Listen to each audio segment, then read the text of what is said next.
Hey there! So I'm sure you've heard by now if you follow any Nintendo news, but the Switch has been selling amazingly. It's already surpassed the N64 in lifetime sales after only 2 years, which is insane. And it looks like the hype just keeps going up and up. But of course, with the console's success, a lot of people are wondering, well, what's next? And so, as of late, there's been a lot of rumors about what the next Switch revision will be, whether that be a smaller, more portable Switch, or a Switch Pro to compete with the upcoming consoles such as PS5 and Xbox, 2? Let's go with 2. And if you're not watching this video in 2019 or the other revisions are already out, let this video be a nice what-if scenario of what could have happened, I guess. Or maybe just laugh at me. I don't know. But yes, as I've said in other videos before, the Switch is an amazing console. I'm in love with it. I play games on it all the time, and it's my go-to system. However, there's a lot of things about it that I believe could be improved. For instance, where are the folders? It's been over 2 years! You are on version 8.0 and there are still no folders! The 3DS had them, the Wii U had them, literally every piece of technology from the past 10 years has them. Of course you can sort by name or how much you've played and you can see the icons like that, but Anyway, software's for another day. Today we're focusing on hardware. So as I said, people are either going with the smaller Switch idea or the Switch Pro idea, which is just an enhanced version, maybe a more powerful version of the current Switch. So today I'm going to talk about both and what I could see both of them doing differently. New features, taking away features, who knows? Let's do it. But yes, just keep in mind that this is my what-if scenario. If I were in creative control of these two systems, this is how I would do it. It doesn't mean it's right or wrong. Anything's valid. That's how speculation can be. So don't take anything I say definitively, is what I'm saying. I'm gonna be so wrong, and that's okay, because being wrong is part of life.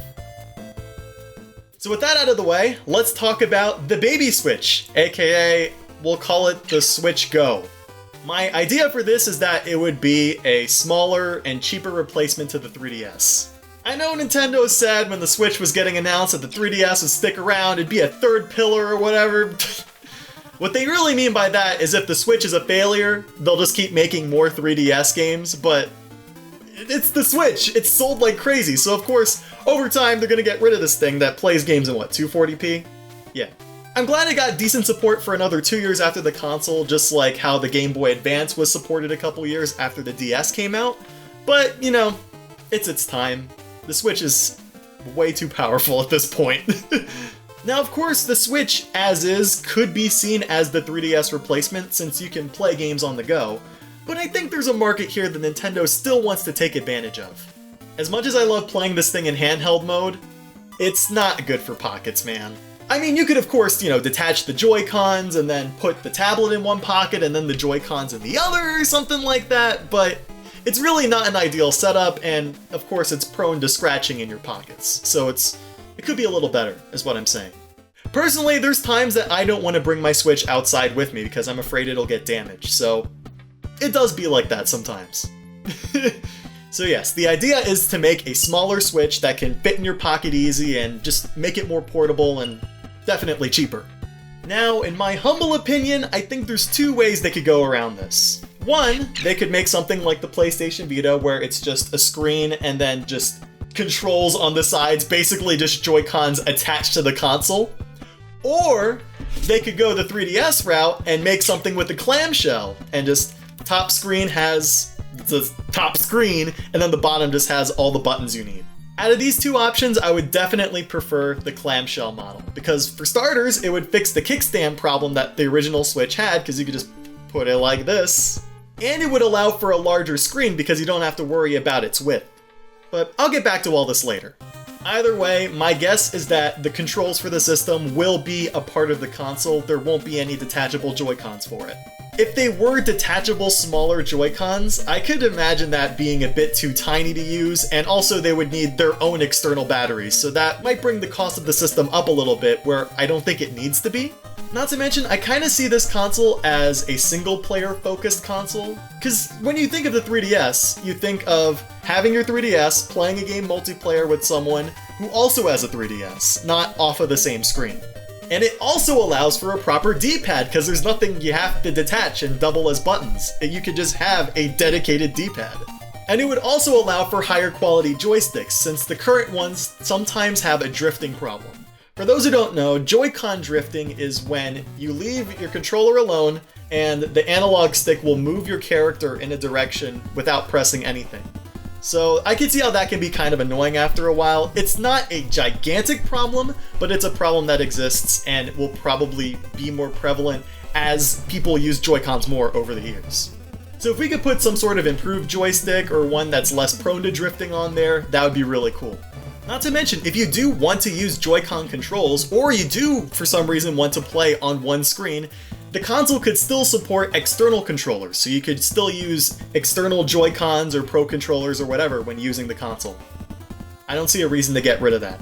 Not to mention it would help with the incompatibility that some games will end up having because of this. And I believe those games should probably be marked in the eShop just in case, so someone doesn't buy it by accident and then realize they can't play it on their console very well. Or at all. But I think the games that are affected, probably stuff like 1-2 Switch or Super Mario Party, it's not going to be a big deal because, like I said, you're probably buying this for single player, and those games are party games, you know? I'm gonna get some water, damn. Boys got a drink. Now, next on my list is very exciting. System colors. Oh man, so I love the different Joy-Con colors. You can get any kind you want. Red, yellow, purple. There's no purple, is there? Damn it. Pink, green, whatever you want. You can just take whatever color scheme you feel like depending on that day. You know, it's awesome. That said, the console itself, always black, and maybe sometimes black with a decal, but that's all you get. And honestly, I wish the whole thing could be a different color. There's a reason people replace backplates. Like, you can actually take this off and then install a new one you buy off Amazon. And of course, now that I think about it, I said the whole thing would be one console anyway, so of course it would be one color. Duh! But yes, the main takeaway from this, I want the system to be more fashionable, like the DS and the 3DS. There's a reason that I just collect all kinds of different DSs. Like, I have a blue DSi, I have a red DSi XL, I have the new 3DS just so I could get faceplates with it. Like, I have I have like the crystal blue Game Boy Advance SP. Like, give me options, please. I love colors, Nintendo. Just So my next point is about the original selling point of the Switch in the first place: docked play. Now, Switch is in the name of this console, so personally, I think that docked play should stay in some shape or form. Maybe as like an external accessory, but it should be an option nonetheless. The question is, how should the performance be for this? Should it run in the portable mode specs, or should it run in the docked play specs? Because docked mode looks a lot better, and playing with portable mode on a giant TV might be a lot blurrier than people are expecting. Now, in my opinion, having portable mode specs on the TV would be okay with me because I'm primarily buying this as a single player console anyway, and it would just be a nice bonus to have it on my TV in the first place. But I mean, if they could get it working, please, by all means.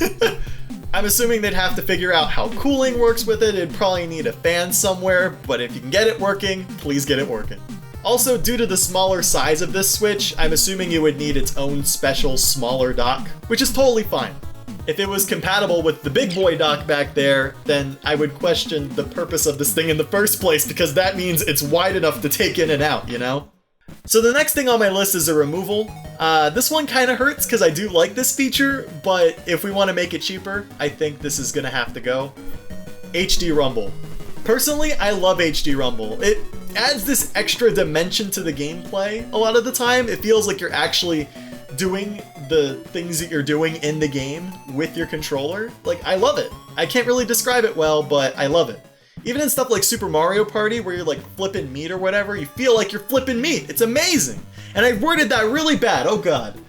But yeah, I would get rid of HD Rumble, but I'd probably still keep regular Rumble and gyro controls. Not to mention, if you do want the HD Rumble experience, you can always just use detached controllers. At least from what I'm making here. Okay, so here's a crazy one.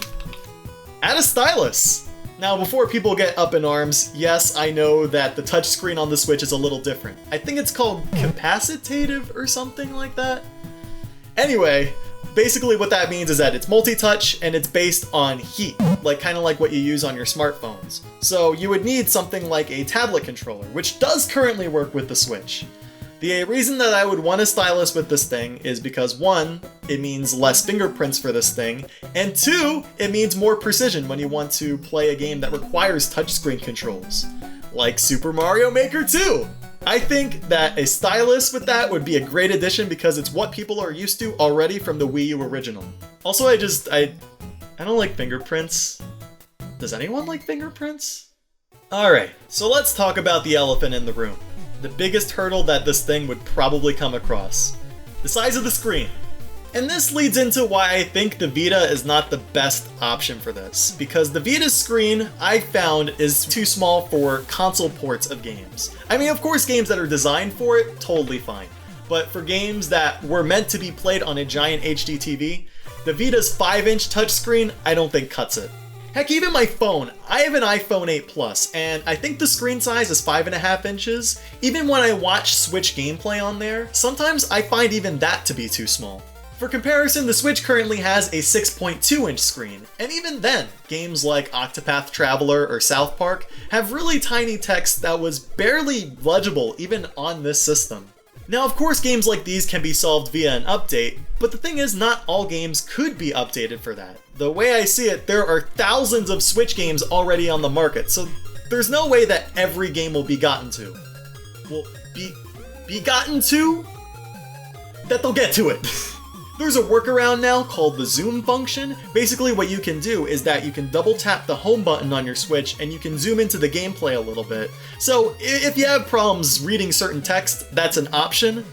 But that's the thing, it's a workaround. So it crops part of the gameplay, which means that you won't be able to see everything on screen. So at times it seems like more of a band-aid than anything.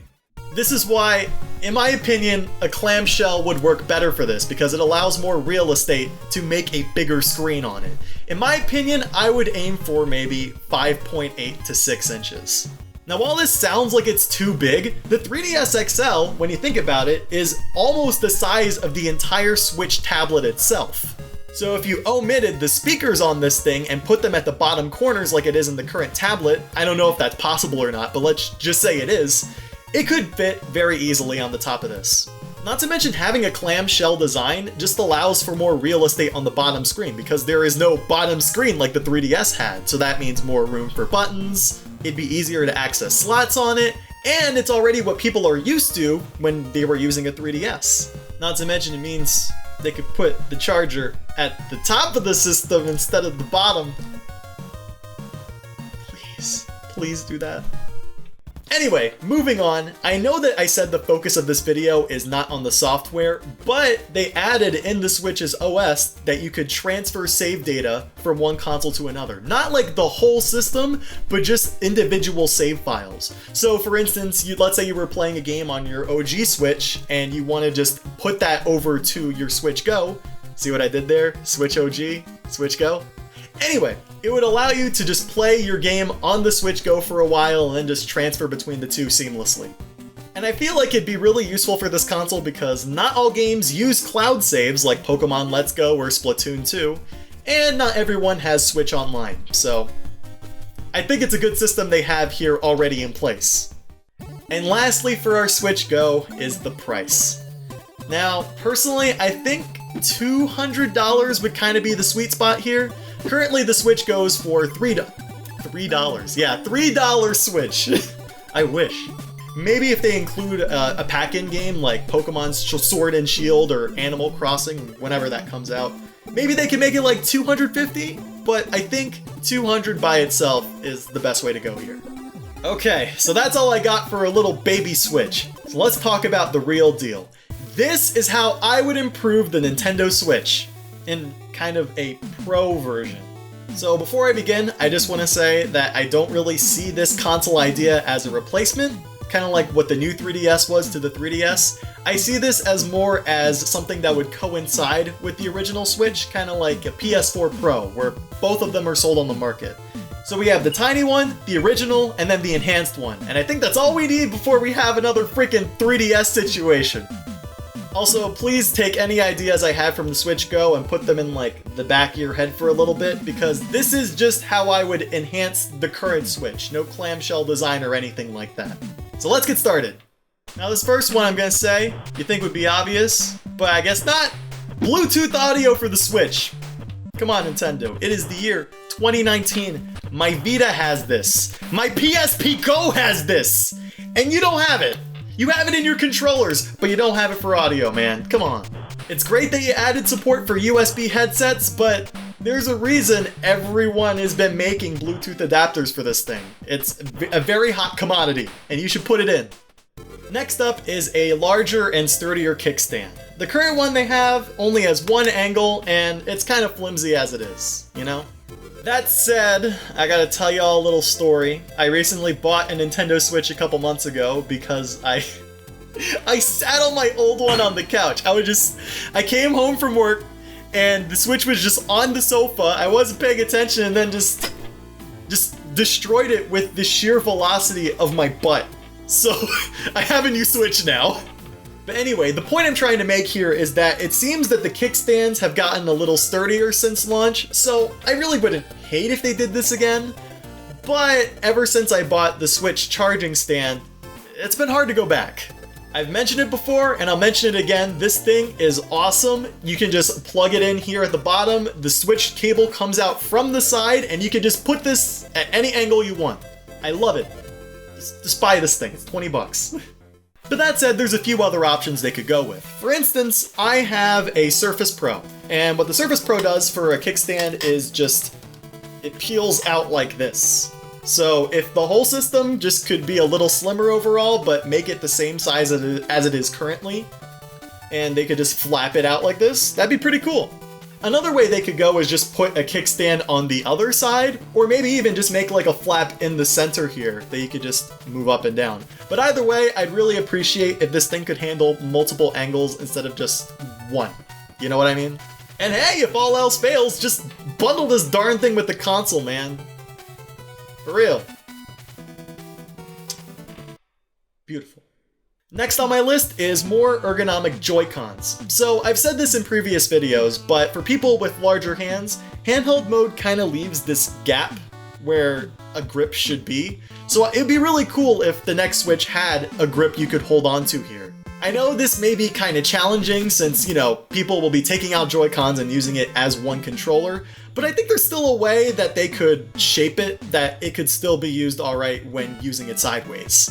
Now, my one big rule for this is that these Joy-Cons would have no exclusivity. So what that means is you'd be able to use these new Joy-Cons with the original and the new Switch, and you could use the older Joy-Cons with the old and new Switch. So no exclusivity, because there's way too many controllers out on the market right now that it would just cause a lot of confusion with consumers. And while we're on the topic, please make the straps a little easier to use. I mean, I understood how to use it after the first time or so, but I'm not gonna lie, there was a couple times I put it on upside down, and since there is kind of exposed metal on here, yeah, there was a time I totally cut myself. So yeah, just please make them better. Maybe make them so they could go in either way, I don't know, but I feel like there could be a little bit of improvement here.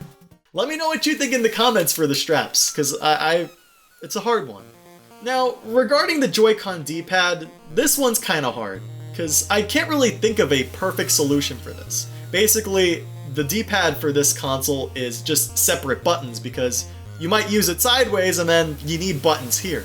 But honestly, after using this for a couple years now, there's times where I actually prefer having separate D-pad buttons because it just makes me feel like I have more control over which direction I'm pressing. So in games like, say, Tetris 99, I find this really useful. But at the same time, I totally understand why people don't like separate buttons because there is a gap here and I understand. Now, one way Nintendo could solve this is just taking a page out of Microsoft's handbook with the Elite controller. Basically, that system allows you to interchange D-pads, so you could put different looking ones on there. Maybe if Nintendo just made it so you could take the buttons out and put a D-pad there instead, that could work. But that sounds like things could get lost really easily, and I don't know how viable that could be. And of course, there's always the trusty, handy $20 D-pad controller from Hori. You can't use it, like, externally, but it solves the issue pretty well. It's a really good D-pad, so... There are options to fix this. It's just, it is what it is. It's the way the Switch was built. So my next idea goes in the complete opposite direction that I went with the Switch Go, making a bigger screen. So the Switch currently has these giant black borders surrounding the tablet. So if there was a way that they could decrease the bezel on it and make it a bigger screen but the same overall size, that would be awesome. I think if they really tried, they could get it to maybe like 6.5 to 6.8 inches, and that would be awesome. On top of that, maybe they could use a higher quality LCD screen, because not only will that make the picture quality look better, it could also be more power efficient, which means less battery consumption. Though that's not to say the Switch's screen is bad or anything. In fact, I think it looks awesome right now, and I wouldn't mind them using it again for the Switch Pro, but it's an option. That said, I saw some talk online about putting a 1080p screen instead of a 720p screen on the Switch, and I'm not really a big fan of that. First off, it means thousands of existing games will get upscaled from 720p to 1080p, and depending on the type of screen they use on the Switch, that could mean that existing games could look a little blurrier than before. Second off, if keeping it 720p gets us a higher quality screen for cheaper, then just do it! Okay, so this is the big one. Of course, when people think of Switch Pro, the big question on everyone's mind is, should they improve the graphics on this thing? Now for me, the answer to this question isn't very clear-cut, so I'm gonna show you my reasoning before I give you my answer. So, let's be honest here. As I said at the beginning of the video, the PS5, the Xbox 2, or whatever it's called, they're coming. It's not going to be immediate, especially not in 2019, as Sony already said it's not coming in 2019, but it's probably going to be at some point in the Switch's lifetime. And the fact of the matter is, it's already struggling to run base PS4 and Xbox One games because it's a weaker system. There's nothing wrong with that at all, it's just that it, by nature, is weaker. So the real question is, does the Switch still need to compete tech-wise with the next generation? And honestly, to me, that answer's no, because it's a tablet. Like, no matter how much they beef this thing up, it's not going to compare, because it's different technology. It's software on a chip versus having external parts. We already know it's not going to be any contest, but it should probably have some more power. Let's talk about the Switch's specs. So the Switch's GPU, or basically what processes the graphics in this console, in portable mode it runs between 307 and 384 MHz. In docked mode, the Switch runs at 768 MHz. Basically, what you should take away from this, besides just random numbers, is that when you go in handheld mode, there is a 60% drop in the graphics power. Now, I'm no hardware expert, but I'm assuming that this is because of power consumption. If it was to run at the dock speed in handheld mode, I'm sure that thing would fry through the battery in just a couple minutes, and it would barely be usable portably. And also, it just makes sense, because the Switch runs at 1080p on the big HD TVs, while it runs in 720p in portable, so it makes sense to not use as much processing power, since it is running at a lower resolution.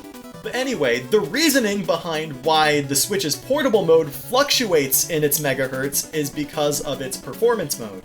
Basically, for some games, 307 megahertz is not enough for it to run well. So what they can do is they can move up how much power that the Switch uses, but at the cost of battery life. For instance, I believe Fortnite runs in this performance mode at the 384 megahertz, and its battery life, I think, is barely above 2 hours.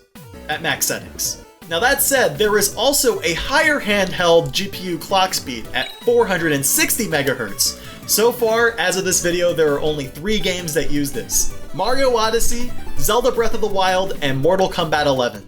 Now I think the reason these games last a little longer battery-wise is because first-person shooters are more CPU intensive than GPU, but don't hold me to that. Like I said, I'm no expert. So going back to my question, should the Switch be more powerful in this Pro model?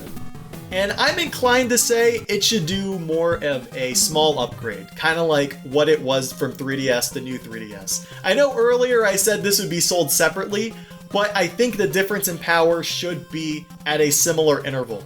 Also, I would not make this boost in power required, and I don't think they should make any exclusive games at all.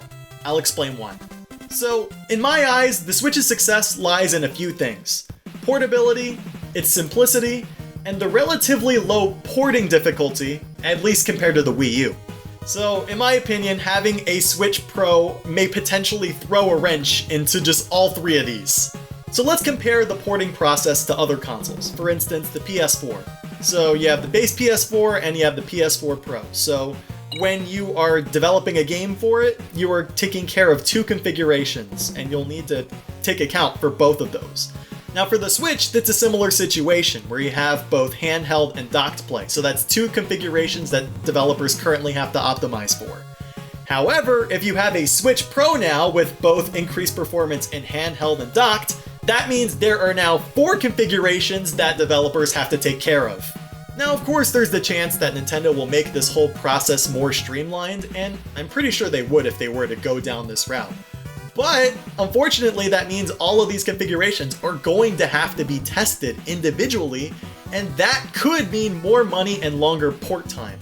Of course, a solution to this is to just make the game exclusive to the Switch Pro, but by doing that, you're alienating tens of millions of current owners, and on top of that, probably people who will own this cheaper Switch if it happens to be a thing. And last time I checked, any of the new 3DS exclusives sold modest at best. So I don't think that would be a good idea. Not to mention there's the whole thing, you buy this game by accident for this other person, and then, you know, they can't play it on their OG Switch, and then there's 2 other Switches that can't run it now. It would be a mess, you know? So, in my opinion, the best case scenario, and what I would personally do, is the following. First off, I would increase the speed of the CPU by a little bit. Right now on the Switch, it's pretty underclocked, and the reason they did that is so that the speed wouldn't affect the Switch's battery life long term.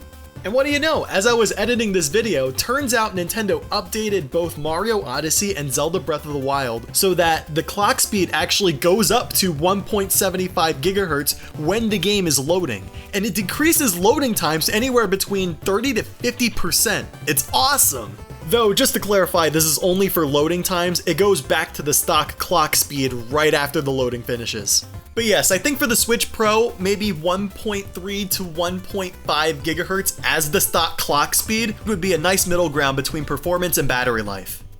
Okay, let's get back to me rambling and stuff. Second off, I would add a little more RAM specifically for the Switch OS. So basically what some games are doing, like Fortnite, they disabled video capture on the game just so they could use that extra bit of RAM to make the game run better.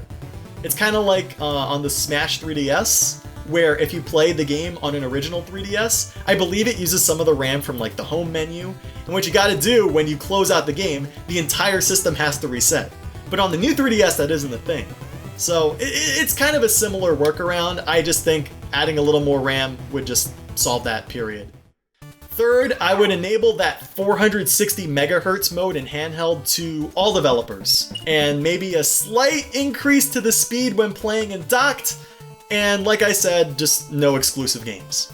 The reason I'm going for kind of an incremental change for the Switch Pro is because in that case, devs won't feel obligated to use this high performance mode if it means that you could get the game out faster and you could just always put that out in a future update if you wanted to. Also, I'm just gonna say it, I hope they do something like boost mode like they did on the PS4 Pro. Basically, there's some games on the Switch that use something called an adaptive resolution. So depending on what's going on screen, if it's something crazy going on, it'll either increase or decrease the resolution of the game based on what's happening. However, by using boost mode, it will use the extra processing power that's in the system to be able to run at a higher quality consistently without needing an update from the developers themselves. Of course, this means that sometimes that might make glitches that weren't supposed to happen, but overall, from what I understand, boost mode on the PS4 Pro worked pretty well for almost all games, so I think they could do something for the Switch too. Also, I think developers will just get better at porting games on Switch as time goes on. There's already developers that focus entirely on porting games to Switch, and engines like Unreal Engine 4 and Unity, they're being actively supported. So I think as time goes on, things will get better, Switch ports will look better. Nintendo, save your better tech for the next console. Don't try to play catch up and then alienate your current fan base. Just stick to what you have. That's my opinion. Anyway, while I'm on the topic of graphics, this one's gonna be kinda weird, but I hope Nintendo adds a way to natively scale to 4K on the console itself. Now, of course, I'm not asking for the games to run in 4K, but the thing is, 4K TVs are getting really popular. And by the Switch running in 1080p, the TV is taking care of the upscale from 1080p to 4K, which means that sometimes this could end up making the game look blurrier than it has to be. So if Nintendo did all this upscaling on the system itself and then just projected that 4K display, then it would just get rid of this issue entirely. The Xbox One S already does this, so I'm not asking for anything like crazy. I think this could be doable. Okay, so here's another big one on my list. Battery life. So depending on what you're running and how intense it is or how much processing power it needs, the Switch could run anywhere between 2.5 to 6 hours. Personally, for those 3D games, I would like this to be extended maybe an extra half an hour to maybe 1 hour if you're using lower brightness settings. I think that's the sweet spot here. 3 hours with a 3D game. One for each D! I really think it'd go a long way, because there's a reason why people keep buying, external battery packs for this thing. People want to play these games for longer, Now this could be done a couple different ways. It could be done through better internals in the system, like as I said before, having a lower power consumption screen, or even something like an upgraded graphics chip. There's been a lot of rumors that the Tegra X1, it's like a custom version I think that the Switch uses, would be upgraded to what is essentially the Tegra X2, which may run things a little more optimized. But yeah, it's possible that the system could last longer with the same battery that's inside of it right now. But of course, another option is that they just make a bigger battery, but the thing is thick right now with like 4,200 milliamps. Just as a reference, my iPhone 8 Plus has 2,700 milliamps. So this thing it's a big boy, and if you look at the internals of the Switch, it's gigantic. It's like half of the back. But yes, I think even for like the Switch Go, I think that a longer battery life would go a really long way with this system. Okay, so this next one, I don't know if this is software or hardware or whatever it's holding it back, but I would like longer video capture on the Switch. Right now, it's restricted to only 30 seconds, so if they could make it longer, that would be awesome, and that means I could just get footage of games wherever I am. That would be next level stuff. Which leads me into storage. So for this video capture stuff, microSDs are getting dirt cheap. We could handle those really big hour-long files and put them in that microSD easily. I think right now, as of this video, I bought a 400 gig microSD for my Switch for $65? Like, that's crazy! People make freaking SSDs that are that size, and you can get 400 gigs of that little thing. It's amazing. But yeah, it'd be great for video capture, and I think Nintendo should just put like a 64 gig microSD bundled with the console, because 32 gigs of internal flash storage is just not enough. It's maybe good for a couple of games tops. So I really think that it would benefit from just having that with the console. And it's cheap. 64 gig SD goes for like 10 bucks. Okay, for this next one, I'm just gonna go ahead and grab it from over there. Woo! If it comes out. Next up is the dock. Now, I don't think this needs like any crazy upgrades. I think it's pretty fine as it is, but there's a few little quality of life improvements that I would like for this thing. First off, I'd like some internal cushioning in it to prevent scratching of the screen when you put it in and out of the dock. That's why I have like this little dock sock here. It's really handy and it's cute. Also, I remember hearing something about cracked switches that are in the dock for too long. I don't know if that's caused by the dock or the system, but either way, please, Nintendo, fix that, please. Next off, I'd really like them to add an Ethernet port. Right now, you have to like buy a separate adapter, but sometimes not all the adapters you find online work for the Switch. I think there's an officially sold one for 30, but this was 10, and this works just fine. So yeah, I'd really like for this to just be built in the dock. That would make things a lot easier. And lastly, I'd like for them to make a more portable version of the dock. I mean, look at this thing, it's huge. But I took out the internal chip in this thing, and I put it in a shell. And this is how big it is! This is all I need, I just plug in all the stuff here, and I'm set. I can take this anywhere. I mean, I wouldn't recommend it. I actually fried a dock before I got this to work. But it's an option. And again, last but not least is the price point. I think for the minimal improvements that I'm going for here, around like $350 would be a good sweet spot. Maybe $400 if it came with the game. But yeah, I think what I'm doing here is just enough of an upgrade that it would be worth upgrading from the OG Switch, but not breaking the bank.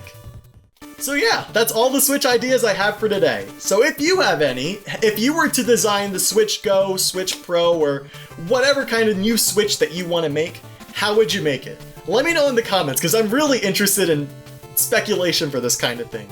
New Nintendo revisions are always something really special to me, and I try to buy every single one I can, because usually each one has its own quirks to it, you know? I really appreciate Nintendo and the way they want to innovate with these consoles over time. Also, if you want to hear me talk about how I'd improve Nintendo's software, let me know, because I have a lot of ideas for it, and if enough people want it, I'll do it. And lastly, if there's any products you saw today in this video that you want for yourself, I'll put the link to all of them in the description below. Though, I guess at the end of the day, I talk all this talk about new models, I'd really buy anything they make. I mean, if they just put Nintendo VR, they just put like a Virtual Boy and just made a slot for the Switch to go in, I'd buy it. I mean, I bought a white Wii U out of desperation at launch, okay? I bought the basic, so that should tell you right there. I have no self-control. Yeah, no self-control at all in this room.